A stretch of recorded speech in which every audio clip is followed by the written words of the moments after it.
Muy buenas tardes a todos. Les doy la más cordial de la bienvenida a todos los que están presentes hoy día. Vamos a comenzar nuestro segundo y último día de jornadas. Hemos tenido algunas dificultades técnicas, así que estamos tratando de solucionarlas, preferentemente por la señal de internet más que otro elemento. Así que vamos a dar entonces inicio a la primera ponencia, que es del doctor Gonzalo Larios, que él es académico de la Universidad San Sebastián, y el título de la ponencia es La tardía prohibición de los cristianos por el socialismo. Hola, ¿cómo están? Quisiera agradecer a los organizadores de las jornadas de historia de la Iglesia, número 40, y sin más, vamos a comenzar con la ponencia, que tiene un título más bien, yo diría, provocativo, polémico: La tardía prohibición de los cristianos por el socialismo. Espero que al final de la ponencia no quede precisamente tan polémico, sino que quede bastante explicado este título. Los cristianos por el socialismo son un movimiento eclesial que surge en Chile hacia 1971 durante el gobierno de la Unidad Popular, sobre todo motivados por la llamada Declaración de los 80, quienes posteriormente también organizan el grupo de los 200 durante ese año de 1971. La visita de Fidel Castro a Chile en 1900, ese mismo año, a finales de ese mismo año, yo diría que le va a dar un espaldarazo a un movimiento que un par de meses antes se denomina Secretaría de Cristianos por el Socialismo, buscando una mayor, yo diría, repercusión pública. La visita de Fidel Castro fue particularmente relevante. Es sin duda el líder de la revolución cubana, en momentos en que esa revolución cubana difunde y expande también su ideología en gran parte de Latinoamérica y en especial en su juventud. La larga visita de Fidel Castro, que duró casi un mes en Chile y que terminó incomodando incluso al presidente Allende, tuvo constantes referencias a la relación entre el marxismo y la Iglesia. Si el marxismo frente a la Iglesia católica había sido bien claro desde sus orígenes, Carlos Marx señala de que la religión es el opio del pueblo y por lo tanto el narcótico mediante el cual el capitalismo, por así decirlo, pica las mentes y pretende penetrar en las mentes de las personas. Lo que busca Fidel Castro es cambiar la relación táctica del marxismo frente al cristianismo. Si antes era un simple acercamiento de carácter táctico en busca de resultados específicos, yo diría que Fidel Castro ya en los años 70 se da cuenta de que la profundidad del cristianismo en la realidad latinoamericana hace que cualquier proyecto de revolución social y política, por así decirlo, como aliados con los cristianos. Y bajo esa perspectiva señala en reiteradas ocasiones durante su visita en Chile, tanto en Concepción como en la Universidad Técnica del Estado, en Santiago, y sobre todo en la reunión con los llamados cristianos por el socialismo, los 80, en los jardines de la Embajada de Cuba, hace referencia reiteradamente a la necesidad de una nueva relación en donde el marxismo genere, por así decirlo, un vínculo estratégico con el cristianismo en pos de incorporar a los cristianos al proyecto de revolución política en Latinoamérica. La situación con que al año 1972 va a ser Chile, Santiago, la sede del primer encuentro latinoamericano de cristianos por el socialismo, y si bien el movimiento surge en Chile, va a tener repercusión en toda Latinoamérica. De partida se genera una red, yo diría, de movimientos cristianos marxistas, el movimiento de los sacerdotes para el tercer mundo en la Argentina, el movimiento Yolconda en Colombia, ONIS en el Perú, también hay en Uruguay. En 1971, Gustavo Gutiérrez, que ya había visitado Chile, sacerdote peruano, va a publicar el famoso libro Teología de la Liberación, Perspectivas, que podríamos decir es la obra que comienza a difundir la teología de la liberación, que termina siendo también el depósito doctrinal, por así decirlo, de los cristianos por el socialismo. Y el primer encuentro latinoamericano de Santiago se convierte, por lo tanto, en plataforma de esta nueva teología de la liberación.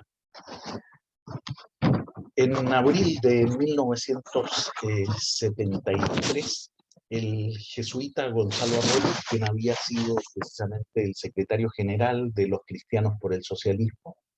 quien había, yo diría, militado en el MAPU, participado de sus juntas ejecutivas y por lo tanto intervenido también en la radicalización de la reforma agraria en Chile, que había sido también director de estudios de ILADES a partir de su creación en la segunda mitad de los años 60, que había favorecido también todo un proyecto de, yo diría, de comunidades cristianas obreras en las poblaciones, que había sido subdirector de la revista Mensaje, es decir, era un jesuita particularmente relevante, también miembro del Belarmino, es quien encabeza, y yo diría, es el principal impulsor de los cristianos por el socialismo. Sin embargo, los cristianos por el socialismo, que se organizan también como una plataforma para colaborar con el régimen de la Unidad Popular y por lo tanto favorecer el régimen de Salvador Allende, con el paso de la Unidad Popular y fundamentalmente de las vicisitudes políticas de la Unidad Popular, esas vicisitudes políticas van a influir también en este movimiento político eclesial, en donde vamos a ver desde un comienzo primo lo político precisamente por sobre lo eclesial. En abril de 1963, yo diría en marzo de 1963, la Unidad Popular va a haber dentro de sus filas dos tendencias importantes. Una que busca, por así decirlo, continuar con el proceso revolucionario, con una vía legal y no rupturista, buscando, por así decirlo, ganar tiempo y no favorecer el crecimiento de la oposición a la Unidad Popular. Esa vía, yo diría, la favorecía el Partido Comunista.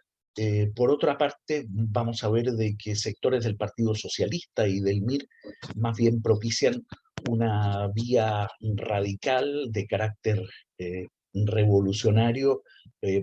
A ver, las dos eran revolucionarias, yo diría de carácter particularmente de una revolución vertiginosa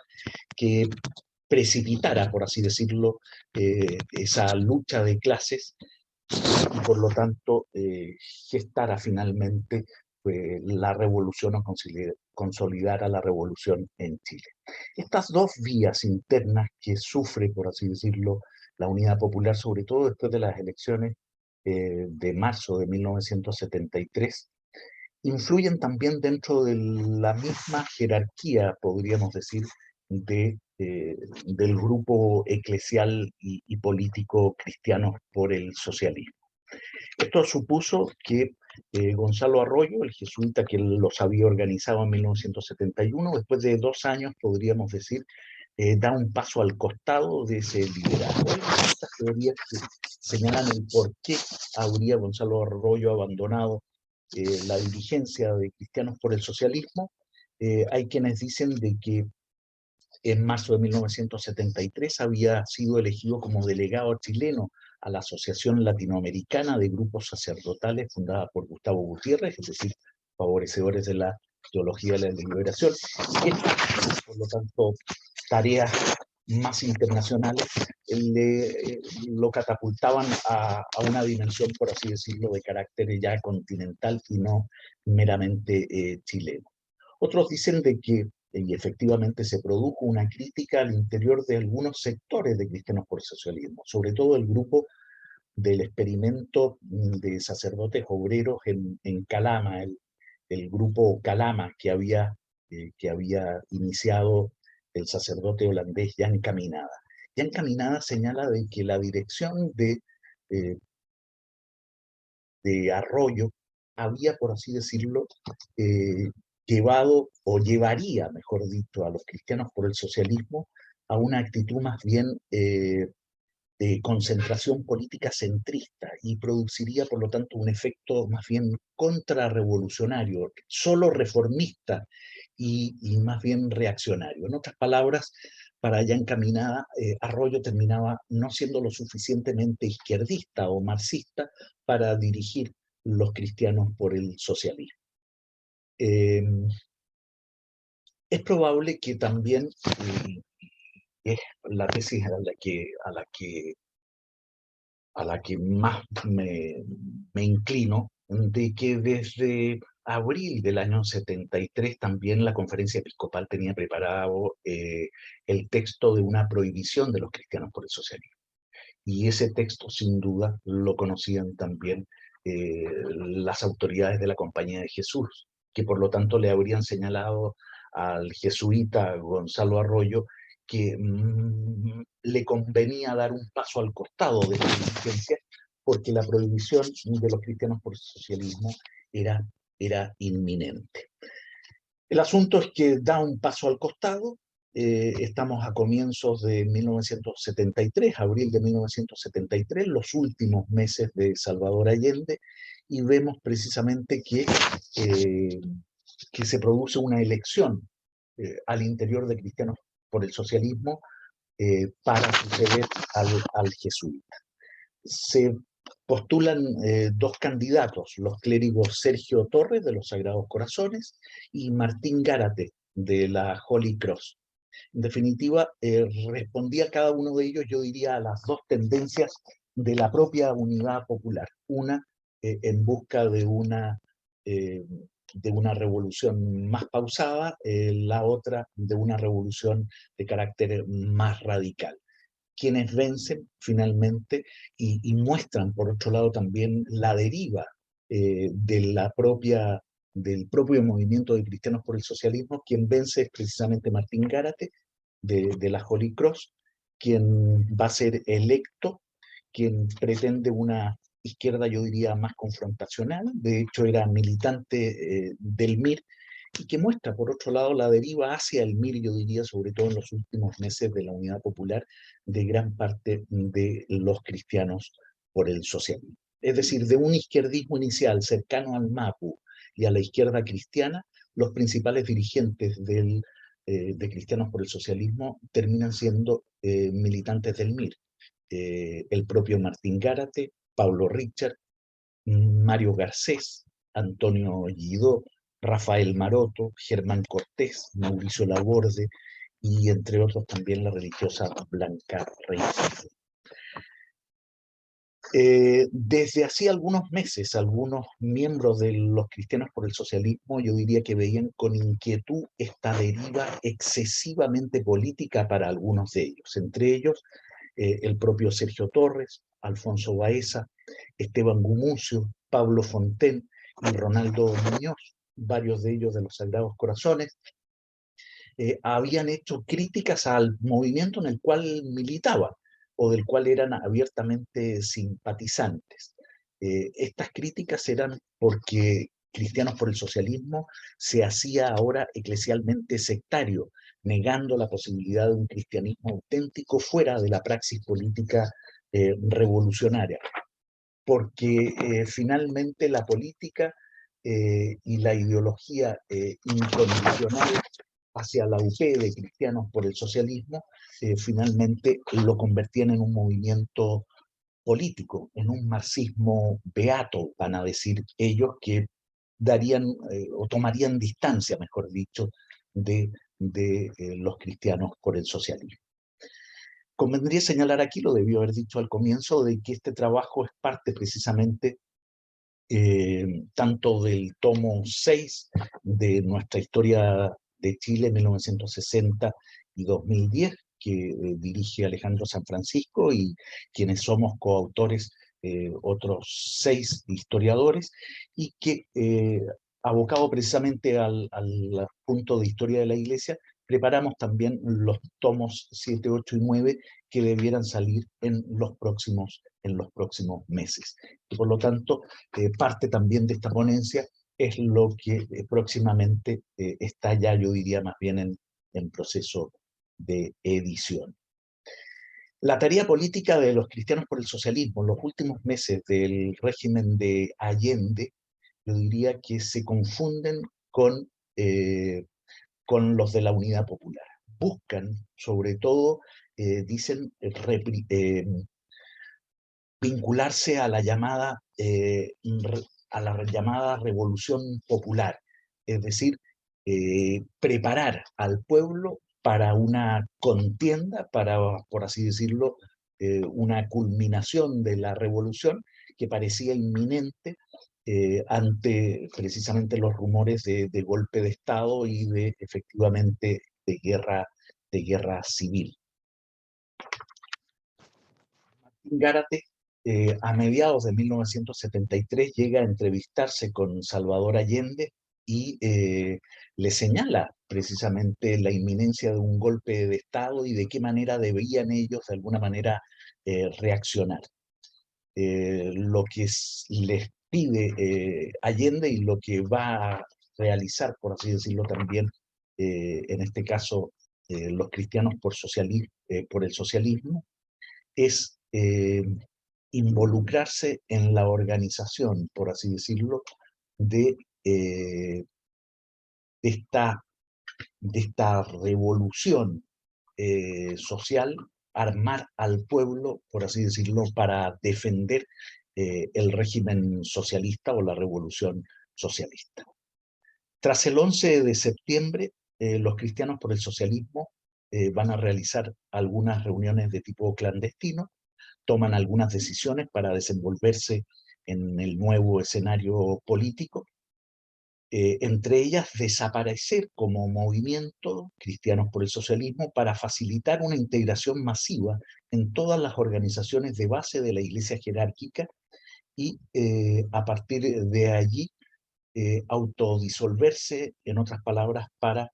cobijarse bajo el alero de la Iglesia, de esa Iglesia, por así decirlo, institucional que ellos habían criticado de manera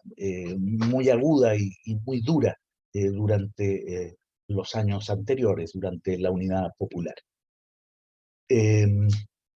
Por otro lado, señalan la necesidad de apoyar al cardenal y a los obispos cada vez que estos afirmaran su autonomía y manifestaran su oposición al gobierno militar. En otras palabras, el apoyo a la jerarquía es solo y exclusivamente en la medida en que se plantee esa jerarquía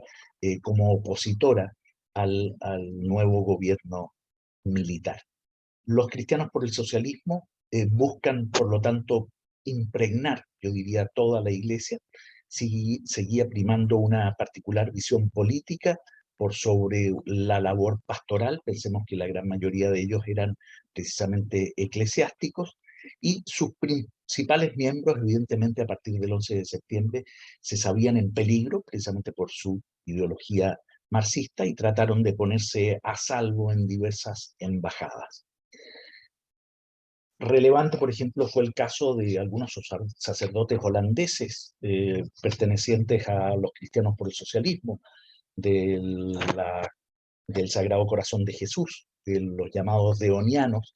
quienes incluso llegaron a imprimir panfletos de Allende vive, la lucha sigue, y que debieron ser precisamente, gracias a la Embajada de Holanda, ser llevados a Holanda rápidamente, pensando en posteriormente volver a Chile. Otros, por ejemplo, labor de el propio Martín Gárate, Diego Irarrázaval, miembros todos de la Holy Cross y vinculados al MIR, colaboraron con el Comité Pro Paz y pudieron seguir trabajando casi medio año en Chile hasta que precisamente sus nombres se vincularon con las acciones durante la Unidad Popular y por lo tanto decidieron salir de Chile exiliados. En una asamblea plenaria de 1973, el episcopado había decidido que los sacerdotes no podían pertenecer a los cristianos por el socialismo. Durante prácticamente toda la Unidad Popular, la relación, podríamos decir, fue distante entre la jerarquía y los cristianos por el socialismo. Sin embargo, el cardenal buscaba siempre mantener el diálogo con estos sectores y por otro lado, si bien la declaración de prohibición de los cristianos por el socialismo conforme a su ideario marxista y conforme al magisterio de la Iglesia, se había tomado en marzo de 1973, podemos decir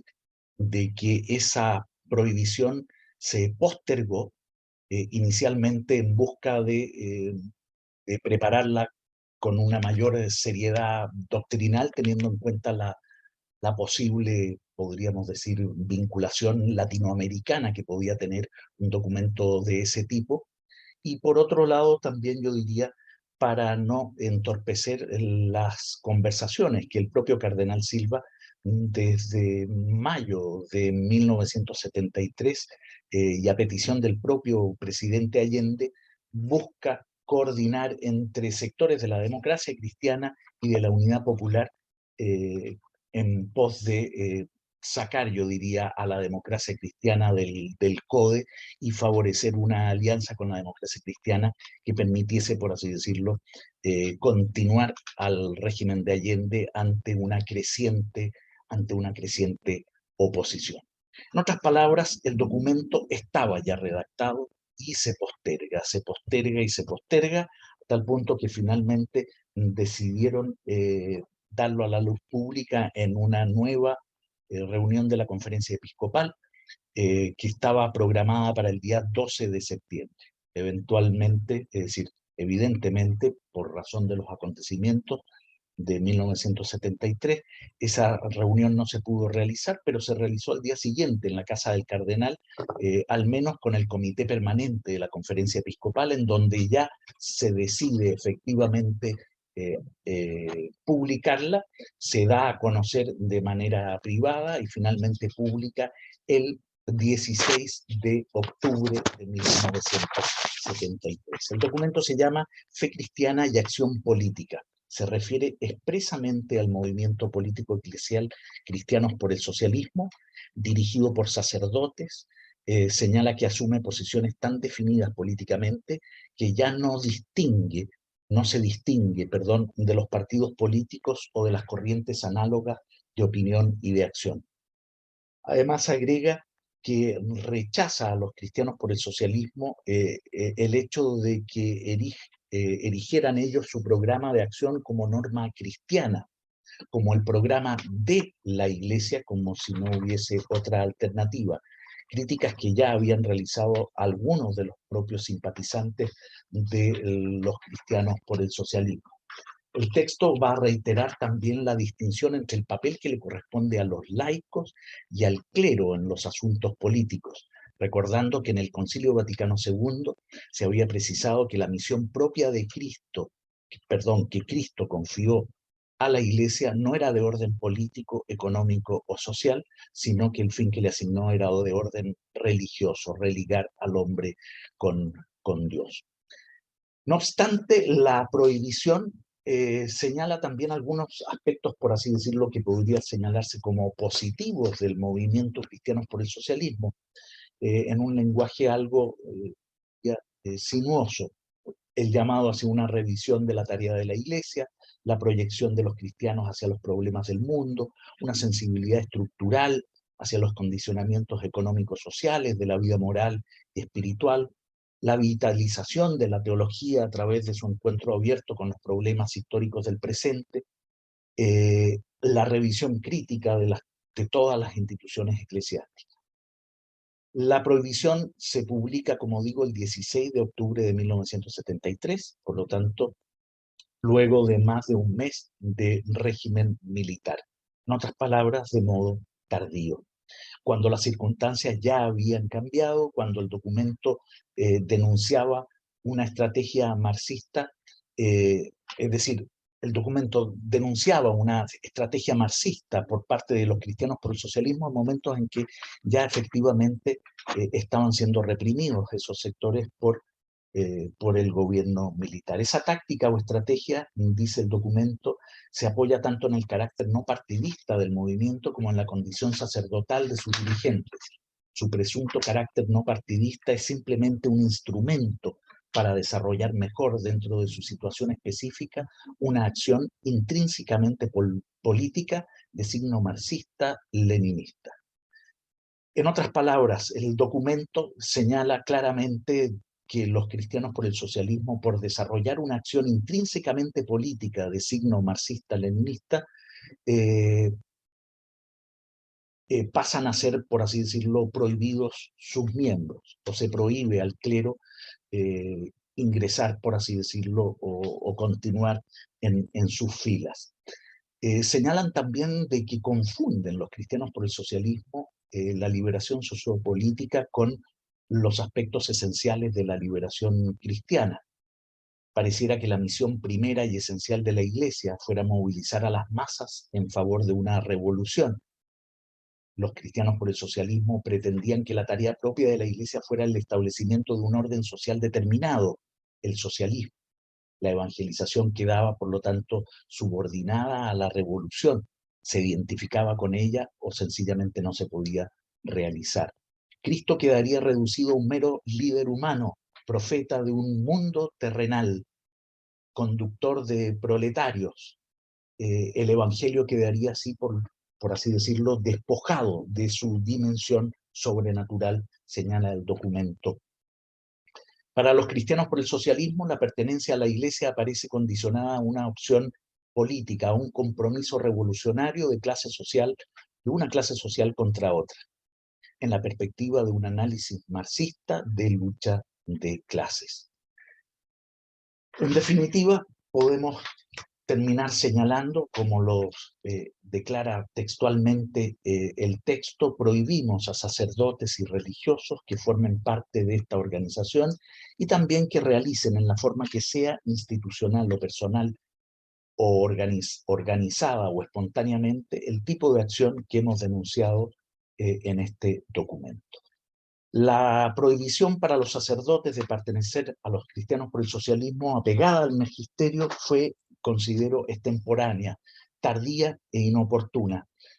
Su demora la terminó dejando, yo diría, más bien fuera de lugar. En el fondo, la jerarquía católica en Chile se había mostrado incapaz de sancionar oportunamente esta flagrante demostración de penetración ideológica marxista en la Iglesia, de la cual tenía plena conciencia y que desde 1972 ya el propio Consejo Episcopal Latinoamericano había también